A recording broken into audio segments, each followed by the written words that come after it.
Hello. Today I'm going to introduce a very new feature that we've brought to the EcoSAT online system called Advanced Alarms. And this also brings online our latest staff member, our newest staff member that we've affectionately named Alice. Alice is an automated voice dialing service that allows people without phone coverage and without internet to still receive updates on alarms and scheduled notifications about the items around their property just by simply getting a phone call. So we'll just jump straight into it, and I think you'll be very impressed with what we've got. So if I log in here as my standard user, we've obviously know the online portal at this point. The first page we get is our sensor summary table that you'll all know so well. If I go to accounts and I scroll down a little bit here,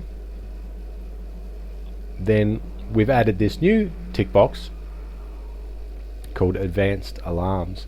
You'll see on my account it's turned on. By default it's not turned on because it obviously is advanced. It's for advanced users or people that want to do something a little bit above and beyond the standard.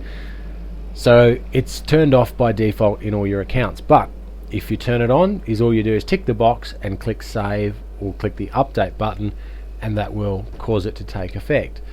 Now if I go back to the summary table, and let's say I want to be notified based on this humidity sensor here, so click on the humidity sensor, and this newly added icon will allow me to go straight to the alarms configuration page.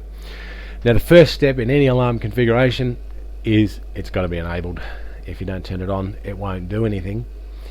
The second step, now because this is a humidity sensor, the most common sensor we use is what we term a water bullet or a water level sensor, and it for simplicity again we just have above and below settings.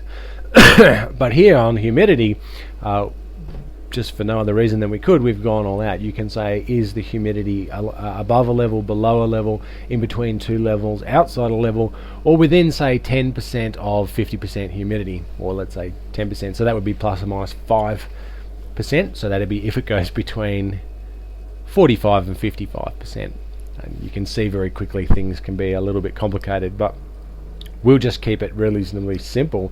And let's say if the humidity goes below 25%, let's say, so it's a very hot day. Now we could combine this alarm with a temperature alarm, so say if it's a hot dry day we might want to do something, so that we've set the condition under which the alarm is going to be triggered. Now by ticking the box that we saw before in our account settings, we get a few extra options here. What I can do is I can choose independently where my emails, what will be triggered, for emails, and what will be triggered for alarms. So in this current arrangement with these tick boxes, you can say I've enabled alarms for updates only. So the updates are the scheduled notifications. Excuse me. Alarms are obviously if your sensor is in an alarm state. So in this particular case, I've got two scheduled notifications at 11 p.m. and at 10 p.m. So what that means is at 11 p.m. and at 10 p.m. if my device is when that scheduled notification is triggered, I will only get an email. That's it. Now I could obviously tick SMS, MMS if I had a camera, but in this case I've only got emails ticked for updates, so I'll get an email. Now if that alarm condition is met at any point in time when it is below 25% relative humidity, then that will trigger an alarm, and then I will get a phone call from Alice. This is where we enable voice calls.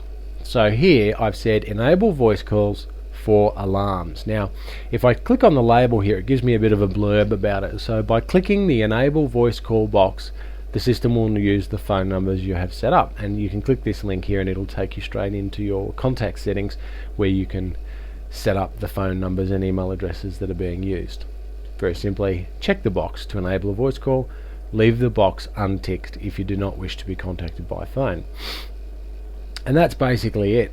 Now, the test button is another little feature that allows you to trigger a notification based on the current state of your device. So if it is in an alarm state, you'll trigger the alarm notification. If it is not, and you have got your scheduled updates enabled, then you will get it as per your 4 updates settings. So if I was to click test now, I'll have to just go and check. The current is 32%, so it's not in an alarm state.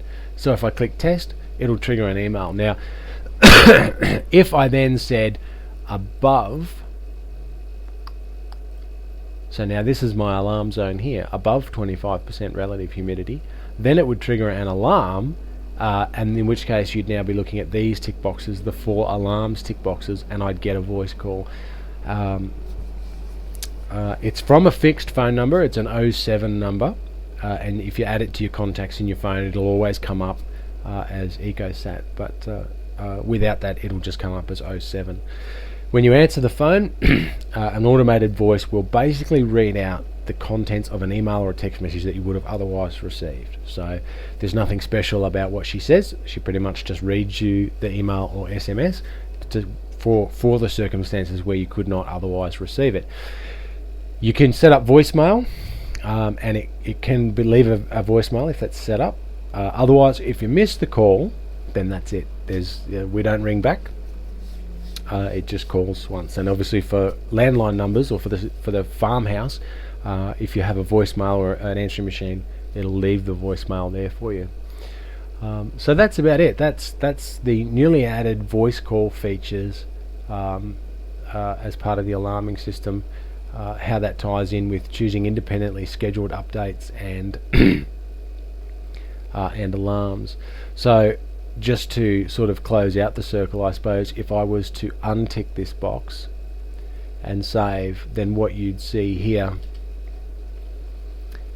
is I don't have a choice now. I just choose how I would like to be notified, and whether it is an alarm or it is a scheduled notification, I will just get either an email, an SMS, or whatever boxes I've ticked. That's the default for new accounts, and that's what you'll see. It's only when you want to split where your alarm notifications go from where your sensor notifications go that you want to turn those advanced alarm functions on.